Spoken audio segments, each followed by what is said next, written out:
They found his teeth before they found his name. Strewn beneath a shallow ditch off the Nevada highway, the desert sun scorched bone and gravel alike. A sheriff's boot unearthed a molar capped in gold, the signature Tony Spilotro carried to his grave. The body? Pulverized. Hands shattered.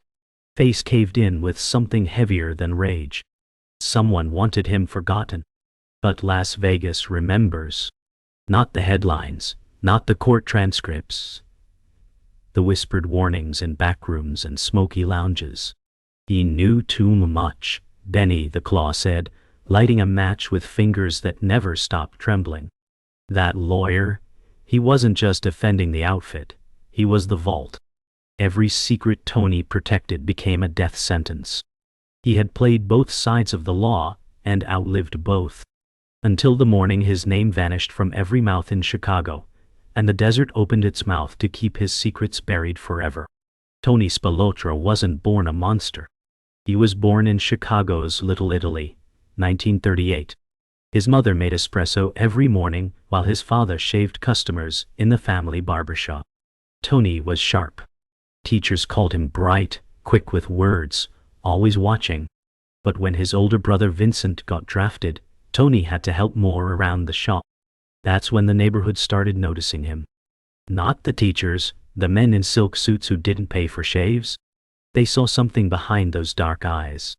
"You've got spine, kid," one of them said, flipping Tony a silver dollar. He didn't flinch. Didn't smile either. Just pocketed it and nodded. It wasn't about the money. It was about being seen. Respected. By 14, he knew which cops to avoid, which lockers to crack, which girls talked too much. But it wasn't until the summer of '55, when a body turned up behind a bakery, that Tony made his first choice that couldn't be unmade. The bakery smelled like heaven. Tony walked past it every day on his way home from school. That morning, it smelled like rot. Police tape fluttered like dying leaves around the back alley. A crowd gathered, mothers whispering, kids pulled back by their collars. Tony slipped through. One look, and he froze. It was Frankie Figs Marino, the guy who used to give Tony gum and grin like a wolf. Now his mouth was locked open in a scream, a red halo pooling beneath his head. No one said it out loud, but Tony knew who did it. Everyone did. And Tony watched as the cops scribbled notes they'd never follow. That night, Tony couldn't sleep. But when Don Carmen's man knocked the next day and handed him a clean envelope, Tony took it. Inside was 200. The message was clear. Shut up, grow up, and you're in. That's how loyalty tasted, cold, thick, and green. Tony never talked about Frankie again. Not to his brothers. Not to his priest. He just started showing up places no one invited him. Pool halls, pawn shops, diners with no signs. Always alone. Always watching. The outfit noticed. He had something most kids didn't, the ability to disappear without moving. By 18, Tony was running errands for mid-level enforcers. He never asked questions, never hesitated. And when he caught two guys shorting Carmine on takeouts, he didn't snitch, he solved it. A hammer, a warning, no police. Word spread. They called him the lawyer long before he stepped into law school. He's got rules, they'd say. But you break M? He breaks you. The streets weren't raising a thug, they were forging a chess player. And Tony? He wasn't interested in pawns. He wanted the board. Tony enrolled in law school in '59, sharp suit and sharper mind. He memorized case law like others, memorized scripture. But even in class he had muscle. Friends with broken noses who'd wait outside lectures. Professors learned not to fail him. In court, Tony was surgical. Cross-examinations were blood sport. Jurors feared eye contact. And behind him, always the men in silk suits. He made mob trials vanish. Witnesses changed their stories. Evidence got lost. Judges took vacations. But Tony never took bribes directly. Never left fingerprints. That's what made him dangerous. He wasn't working for the outfit. He was the firewall. Between the law and the underworld, he stood grinning, untouchable, unbeatable, unknowable. Until the day someone decided even firewalls burn. Tony didn't just defend the outfit, he choreographed its resurrection in Las Vegas. In 1971, the bosses sent him west, not to practice law, but to protect business. Skimming from casinos, laundering through real estate, burying problems in the Mojave sand. Tony played it smart. He opened a jewelry shop, the Gold Rush, as cover, gold chains up front, cash deals and hush money in the back. He wasn't flashy, not yet. He wore tailored suits, but never too loud. Drove Cadillacs but paid in cash. To locals, he was just another Chicago transplant chasing sun. But to the Vegas underworld, Tony was the silent sheriff. Nothing moved without him, said a former pit boss. He wasn't a lawyer anymore.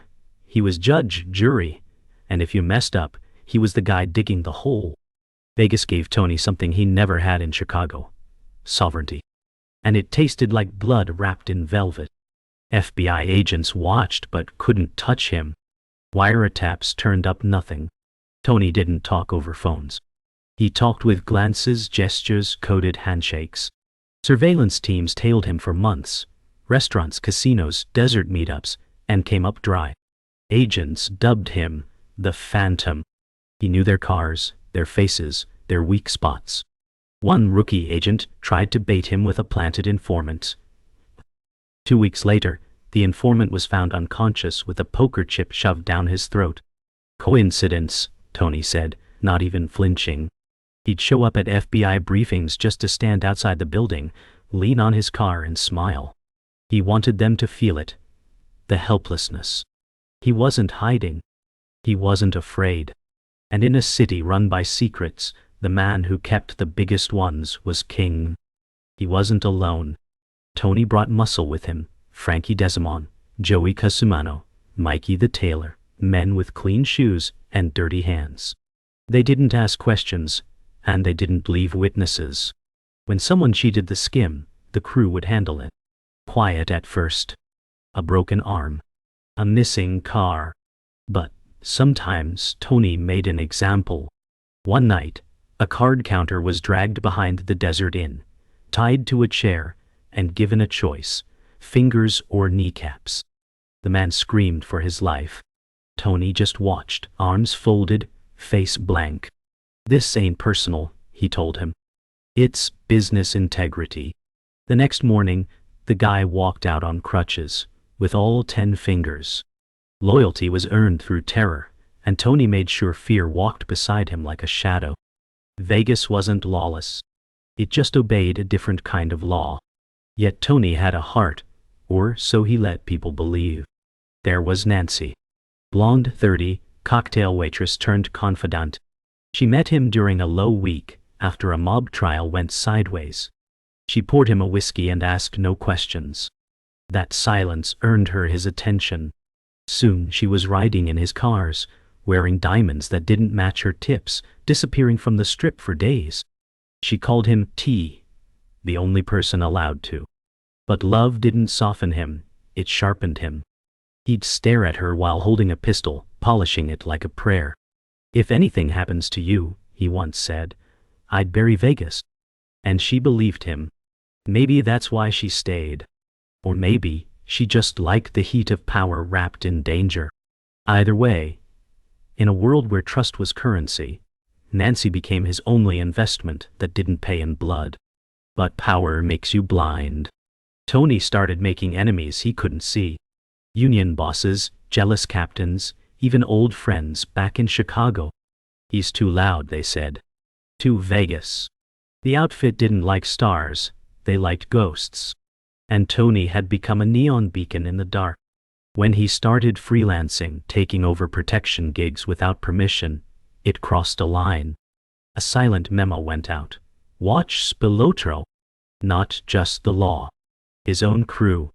By 1980, Tony was balancing knives. The same men he broke bread with now watched from across rooms with dead eyes.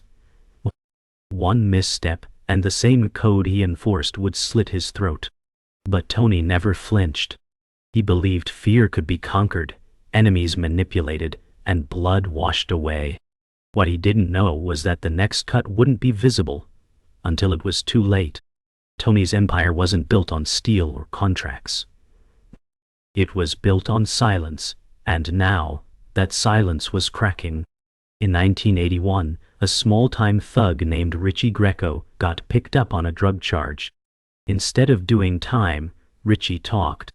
Not just about pills and backrooms, but about names, payments, where the bodies were. He named Tony. The FBI smelled blood. RICO charges were whispered like a death chant. Tony denied everything. "I am a businessman," he told reporters. "Jewelry, that's all." But the feds weren't buying it. They raided the gold rush, seized bank accounts, and knocked on every door Tony ever touched. His phone stayed silent. Too silent. The men who once answered with, "I got you," were now unavailable. Even Nancy stopped calling. Tony stood alone, surrounded by smoke and velvet, realizing hell doesn't come with fire. It comes with paperwork and silence. Tony started making mistakes. He moved without counsel, called in favors that were already burned. He even roughed up a federal witness in broad daylight. Too risky, too raw. His judgment frayed like worn thread. He stopped sleeping, started drinking. At 3 a.m., he'd sit on the edge of his bed, pistol in lap, staring at the wall like it owed him something. One night he asked his reflection, "Who sold me out?" The mirror didn't answer, but his gut whispered a name. Not a thug, not a rat. Someone close. Someone who smiled when they lied. The paranoia spread like wildfire. He fired half his crew.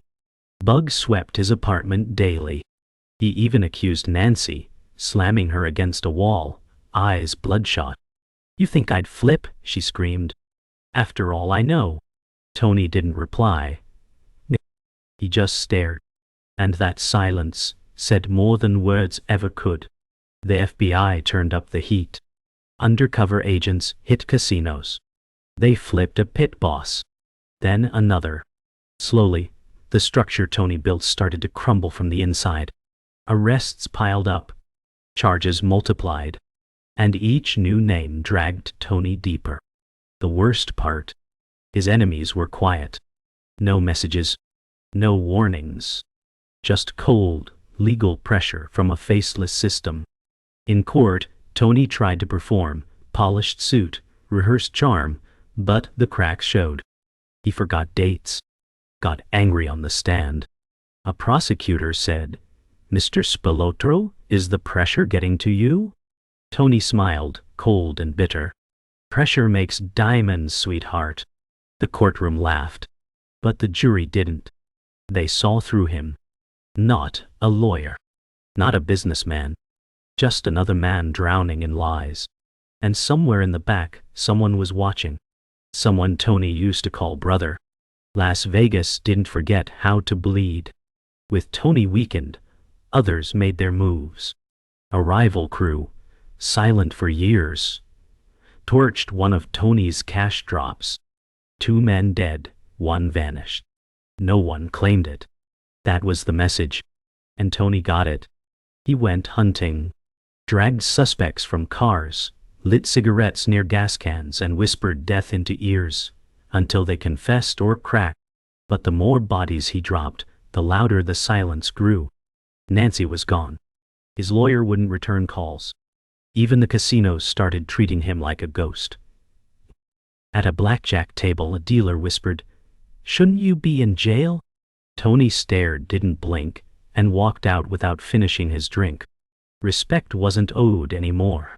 It had to be taken, by force, by fear, or not at all. And Tony knew, when respect leaves, the grave isn't far behind. One night, Tony returned home to find his front door ajar. He drew his gun slowly, carefully, heart steady. Inside, silence. Living room untouched. Kitchen light flickering down. Then he saw it, on the table. A newspaper. Folded to the obituaries.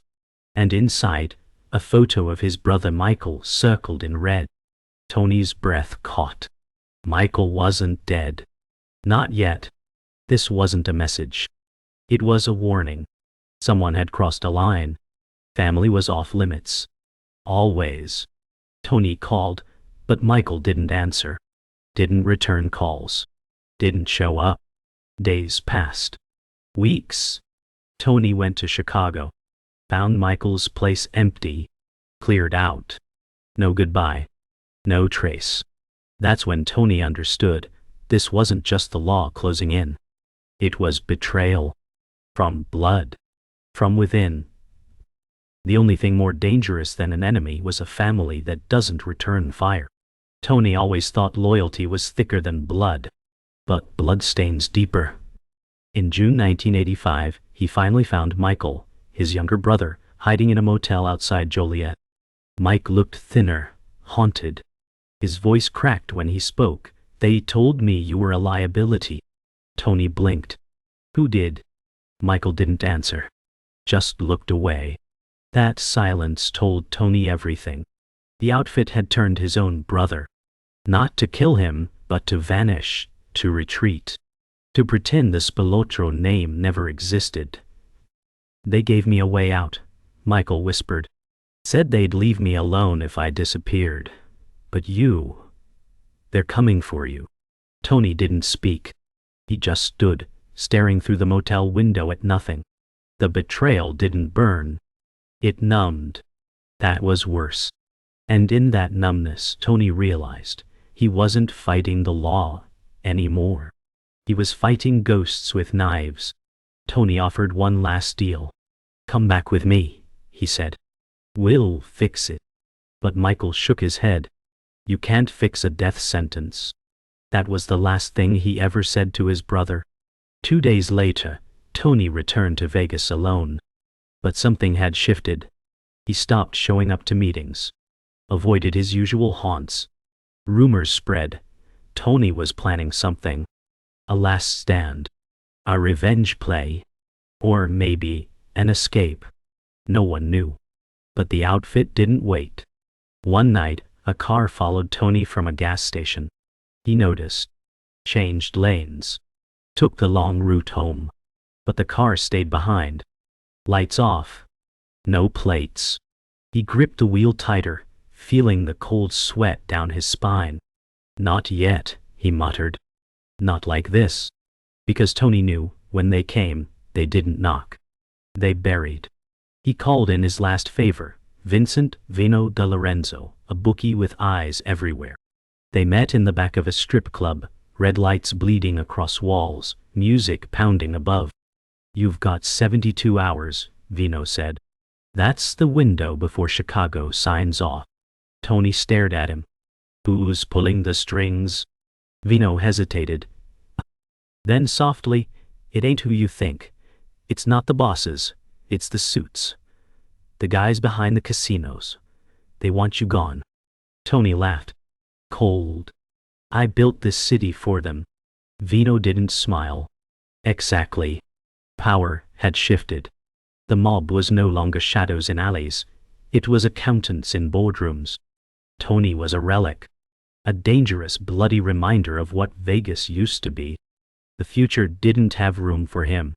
And he knew it. But he'd be damned if he didn't leave a scar on the way out. Tony started making noise again. Not to save himself, but to be remembered. He walked into a casino he once controlled, and slapped a pit boss across the face. "Tell them I'm still breathing," he growled. He visited judges, handed back sealed envelopes, and whispered, "It's over." He even called Nancy, left a message saying, "I forgive you." Then he disappeared. No one saw him for days. The city buzzed. Some said he left. Some said he was already dead. But in truth, Tony was preparing. He bought shovels. Dug holes in the desert. Old habits. Planted weapons, stashed cash. Not for escape, but for war. He wasn't going out with a whimper. If they were going to bury him, he'd make them bleed first. And in that resolve, Tony Spilotro was reborn, not as a lawyer, not as a gangster, but as a ghost that refused to vanish. The final phone call came from Chicago. Not a threat. An invitation. One meeting, the voice said. No weapons, just talk. Tony knew what it meant. But he agreed. Maybe he was tired. Maybe he wanted to look them in the eye one last time. He told no one. Just left a note in his safe. If I don't come back, dig deep. He dressed carefully that day. Black suit, crisp white shirt, the same shoes he wore at his first trial. No fear. No regrets. Just silence. The flight to Chicago was quiet. No one sat near him. In the cab from the airport, he stared out at his old city, thinking of his father's barbershop, of Frankie Figg's, of Nancy's voice in the dark. You die how you live, he whispered, with your mouth shut and your eyes open. And then he stepped into the lion's den, alone. The meeting was held in a suburban basement, quiet, clinical, and cold. No blood-stained warehouses, no smoke-filled lounges. Just a carpeted room beneath a house that looked like every other on the block. Tony walked in alone. 3 men waited. No greetings. Just chairs. You've become a liability, said one. Another offered a cigarette. Tony refused. You've had chances to run, the third said. Why stay? Tony leaned forward. Soon. Because I built this. I bled for this. And I won't vanish so some desk jockey with clean hands can rewrite history. There was a pause. Then a nod. This is your exit interview. And just like that, it was done. No screaming. No bullets. Just a sentence. Tony stood slowly. Then do what you came to do. But they didn't. Not yet. First, they asked him to call Michael. Make peace, they said. That's when Tony knew they wanted to bury them both. Tony left that basement and drove straight to Michael. No more hiding. No more second chances. He found him in a modest house on the edge of town, watering a dying lawn. Michael froze when he saw him. They told me you were gone, he said. Not yet, Tony replied. The brothers sat inside, drinking in silence. No apologies. No stories. Just time, finally shared without the weight of the outfit pressing down. Tony said, They're coming for both of us. Michael nodded. I figured. They both knew running was pointless. So they did the only thing Spilotros knew how to do, dig in. That night, they cleaned guns, packed bags and laughed like they used to. You remember Frankie Figg's? Michael asked. His laugh? Tony smiled. Sounded like a dying goose. For one night, they weren't marked men. They were brothers again. They left just before dawn, headed west. Desert-bound, where memories and bodies disappeared equally fast. Tony didn't tell Michael the truth. The outfit wouldn't stop. They didn't negotiate with ghosts. As they reached a desolate patch of Nevada scrubland, Tony slowed the car. One last stop, he said. They got out, walked in silence. The sun was rising behind them. Tony handed Michael a shovel. Insurance, he said. Michael laughed. You always had a flair for drama. They dug. 2 holes. Deep. Tight. Empty. Tony paused, looking at the horizon. If we don't walk out, this is where we stay. Michael stared at him, then kept digging. They didn't plan to die. But they weren't afraid either. They had no illusions left, only each other and the dirt beneath their feet. That morning, the brothers buried their fear and waited for war. They came at dusk. 3 black sedans on the horizon, crawling like insects over the cracked road. Tony and Michael were ready, 2 pistols each, dug in behind a ridge, bags packed behind them. We don't win this, Michael whispered. Tony nodded. But we don't fold either. The first shot cracked the silence. Then the air exploded. Dust, heat, shouting. Tony moved like a machine, precise and brutal. Michael followed, a mix of fear and fury. It wasn't a shootout.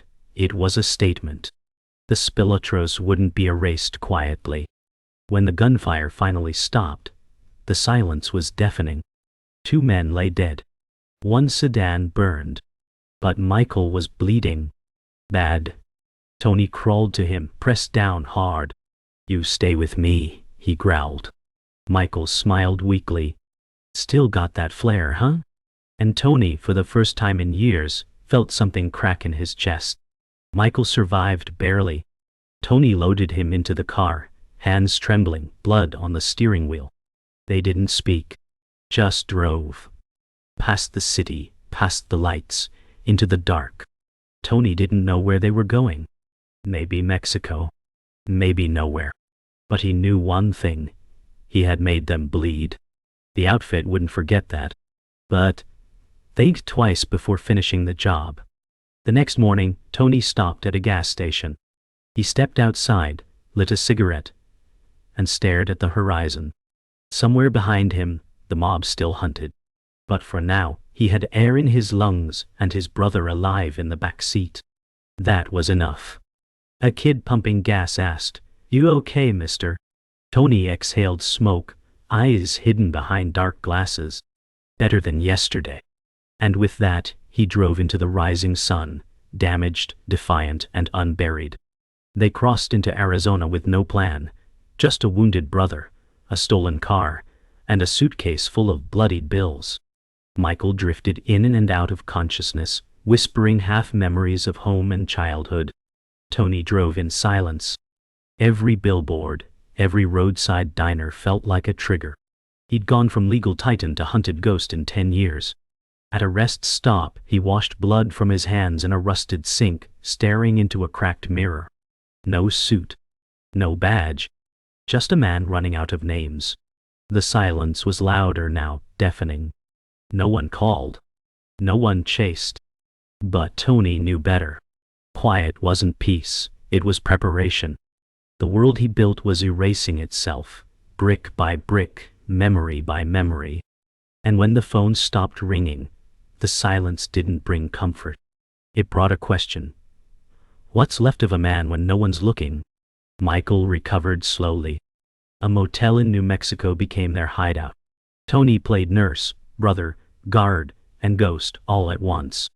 By day, he watched the news with the volume low. By night, he paced. He expected sirens, bootsteps, a knock, cat. But none came. "Maybe they're done," Michael offered one night. Tony shook his head. "They're waiting for me to rot." They didn't want him dead. They wanted him irrelevant, forgotten. That was worse. Worse than bullets. Worse than courtrooms. Because Tony didn't fear death, he feared erasure. All he'd built, all he'd bled for, fading like smoke. He walked outside and stared at the motel's sign flickering against the dark sky. "We used to run cities," he muttered. Now they were ghosts hiding in neon shadows, praying the world didn't forget them before they were ready to disappear. Tony made a decision. If the world wanted silence, he'd give them a whisper they couldn't ignore. He called a reporter from Chicago, someone who had chased mob stories for decades. "You want the truth?"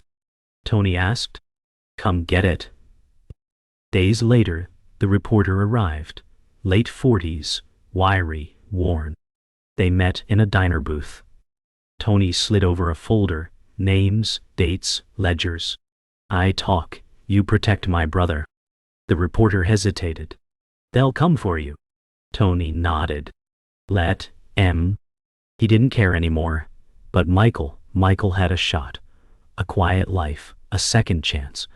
The reporter looked into Tony's eyes and saw what no agent ever had. Resolve, not desperation. This wasn't a plea. It was a controlled burn. Tony wasn't just a mob lawyer anymore.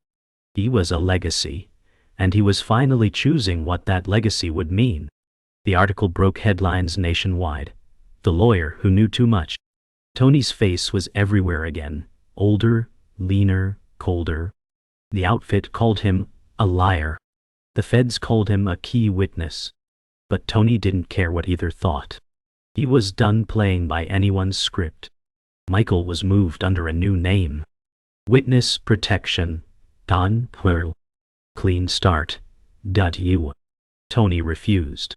"I'm not running anymore," he said.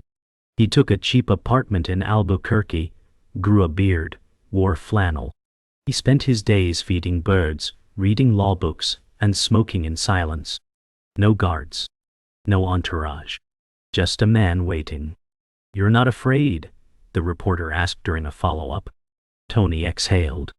"I lived my life making people disappear. If they come, maybe I deserve it." The truth didn't save him, but it did something rarer. It made him human again. Years passed. The phone never rang. The bullets never came. Tony aged quietly, a myth folded into time. One morning he received a letter, no return address. Inside was a photo, Michael smiling with 2 kids near a lake. No words. Just life. A life Tony had saved, not by killing, but by finally letting go. He stared at it for hours. Then, he placed it beside a half-used pack of cigarettes and stepped outside. The desert wind was cool, soft. He lit a smoke, looked up at the sun, and smiled. "This is what ghosts do," he said to no one. "We haunt quietly." Behind him, the TV buzzed with static. His story was over. But the silence he left behind would echo for decades. Because the thing about legends, they don't need applause. They just need to be remembered. In a college library tucked deep in Chicago, a young law student scanned microfilm. He wasn't looking for Tony Spilotro. He was researching a landmark case, U.S. versus Valentino, 1983. But buried in the appendix was a footnote. Lead defense strategy credited to Anthony Spilotro, former criminal attorney turned FBI informant. The student paused. He'd heard the name before, whispers in his father's barbershop. A ghost story. Mob lawyer. Tall. Vanished.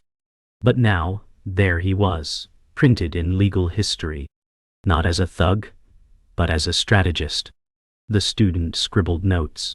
Not because he admired the man, but because the man had mattered. In the quiet hum of microfilm reels, Tony's legacy whispered back. Not fame. Not forgiveness. Just relevance. The price of silence had been high. But in that moment, Tony was more than a body in the desert. He was a footnote that refused to fade. Nancy walked into the empty Las Vegas lounge, for the first time in years. The carpets were new, the lights cleaner, but the air still held that old heaviness. She ordered her drink, whiskey, neat, and sat alone at a corner booth. She didn't wear diamonds anymore. Just a quiet expression and an old photo tucked into her wallet. Her and Tony laughing under neon lights. She took it out, placed it on the table, and stared. A cocktail waitress stopped. Was he someone important? Nancy smiled faintly. He was someone unforgettable. No one asked questions after that. Some stories don't belong in books. They belong in shadows, in whispers, in toasts raised alone. She finished her drink, left the photo, and walked into the night. She didn't look back. Some ghosts don't need to be chased. They choose when to be seen. In an FBI evidence room, a cardboard box sat untouched for decades. Labeled, Spilotro, Anthony. Sealed, do not destroy. Inside, tapes, court transcripts, surveillance photos, and a handwritten letter never mailed. Addressed simply, Michael. The agent reading it wasn't old enough to remember the case. But he read every word. I never wanted this life for you, the letter said. But I knew it would come find us. I just hoped I could shield you long enough to choose differently. The agent sat back, shaken. This wasn't a confession. It was a goodbye. A final attempt to explain the unexplainable. He resealed the box, returned it to the shelf, and stood still for a moment. Sometimes justice isn't about courtrooms. Sometimes it's about understanding why men do what they do, and how silence becomes their last form of love. Michael never went back to Chicago. He kept the name they gave him, opened a small hardware store in Oregon, and raised a family. But on Sunday mornings before opening shop, he'd sit alone behind the counter and stare at the desert photo Tony sent years ago. 2 shovels. 2 shadows. That was their grave and their escape. He never told his kids the full story. Just that their uncle was brave and complicated. Once, when his son asked why they didn't have more family, Michael simply said, "We buried them in a good cause." It wasn't about pride. It was about survival. Because some names, once spoken, can't be taken back. And silence. That was the only inheritance Tony ever left. Not riches. Not justice. Just space. Enough space for a new name to grow. They never found the body. Not officially. The grave in Nevada remained unmarked. Just another patch of desert with no answers. But some nights when the wind howls just right, old-timers say you can hear footsteps in the sand. A rhythm. Not of fear, but of presence. Tony Spilotro didn't die for the law. He didn't die for the mob. He died knowing the truth costs more than silence ever will. And in that trade, he bought something rare, freedom for someone else. The last man who saw him swore Tony smiled before disappearing into the dunes. No guards. No goodbye. Just a suit, a shovel, and a sky that didn't ask questions. Because the desert doesn't care about headlines. It only remembers who bled on its soil. And Tony? Tony bled enough for legends.